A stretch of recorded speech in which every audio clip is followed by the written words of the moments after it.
Sorry everybody, yet another boring update video. Previously on this channel, keeping up with CSGO's updates at the moment is a full-time job. We've had 5 updates in under 2 weeks. I don't know why they bother, CSGO's a dead game. We need 128 tick and anti-cheat instead. Given the choice between making yet another update video or playing Half-Life 2 again, I'd rather stare at Dr. Green's ass. This spam of changes is just Valve arresting development of Half-Life 3, so let's try and hold off the changes for a while. Please, please, please. Today, Valve released another update, filled with map changes for Vertigo and Abbey. I'm sure we're all bored of Vertigo by now, so let's begin with Abbey. For once. The glowy sprites have been removed from certain lights, such as the glow sticks in Gatehouse, and the ones that are in Underpass. This change will make them appear less bright, and perhaps a little less distracting. This one was interesting. P95 sent me this cryptic picture from CT Spawn. There were many questions I had about this picture. Many. But after speaking with him, it transpired that the wall had an invisible spiky metal top to it that wasn't being drawn, but that you could still stand on. The map makers were already aware of this, and it's been added back in with this update. But thank you P95 for mentioning it. Another crate has been added to this already impressive stack of crates near Ivy. I don't know for sure why, but it could be to enable certain grenade throws from Underpass. Or it could just be to make that stack of crates even more impressive. A flower pot has been removed from near B. Great. So I went on a merry hunt for missing flower pots. I took many beautiful pictures, and eventually I found it. It's the one on the corner between CT Spawn and bombsite B. As before, it might have obstructed attackers' views for a fraction of a second, allowing for people on the site to snipe them. The same kind of thing has been done at A to this flower pot, and probably for the same reasons.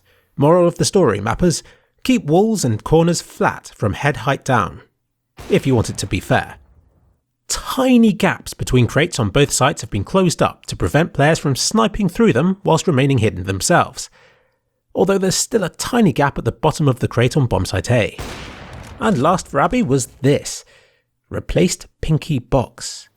What Pinky Box? I went on a merry hunt around the whole map, looking for what this could be. This must be Pinky Box, because it's been replaced with this. I'd be interested to know why this was done. Maybe it blocked grenades. Or maybe at some point somebody leapt off the balcony and had their jump blocked by it and we're all like, oh, Valve, please fix. Well, it's gone now.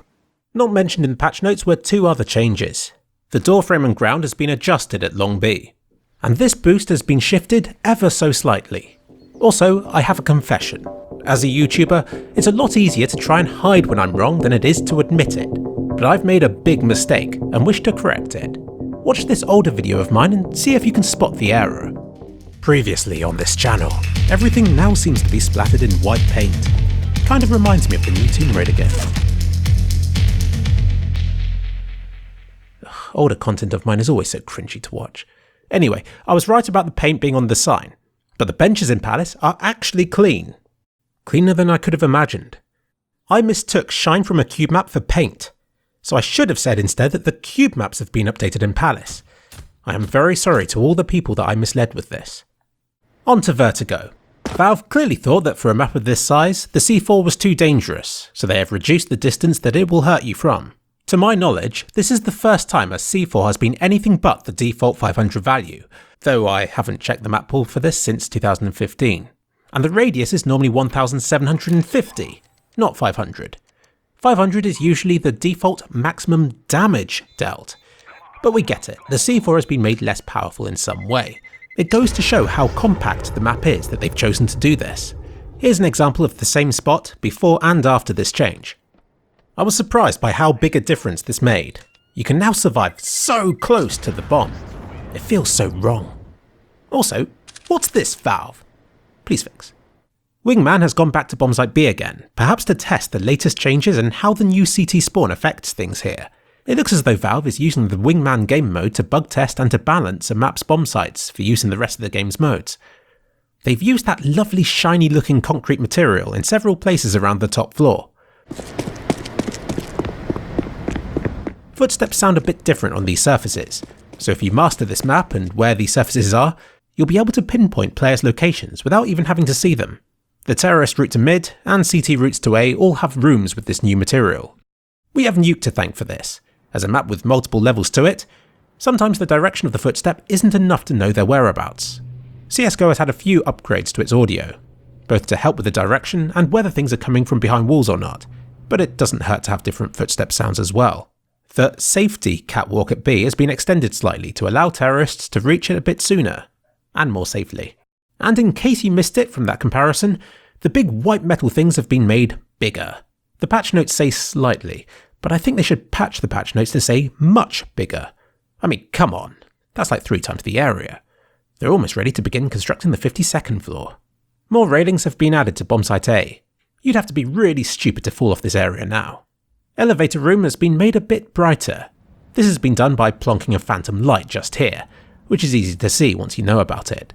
The clipping on these large fan things at B was a bit off before, which let players boost and look over. The clipping brushes have been shifted over slightly to fix this. Grenade clips have been added to above the vents on the lower floor. You could previously chuck Molotovs up here and they'd hurt people on the floor above. The sign at terrorist spawn has been changed to an accident counter. Jump off the side of the level, and when the next round begins, it will add it to the number of deaths. I scientifically tested this and everything. Bonner97 has been keeping a long list of problems with the game, and has received thanks for various clipping issues and C4 stuck spots that he has been compiling. And lastly, previously on this channel, some metal things have been added to this wall, but I don't think they serve any purpose other than to look nice. And you can lose weapons down the side here. Valve, please fix. Valve. Valve, please fix. Valve, please fix. Frame rate isn't good, Valve. Valve, please fix. Tomb Raider. Tomb Raider. And it seems like they listened, because it's now been fixed, and my name has been added to the patch notes. Thanks, Valve. And no more updates for a while now. Pretty please.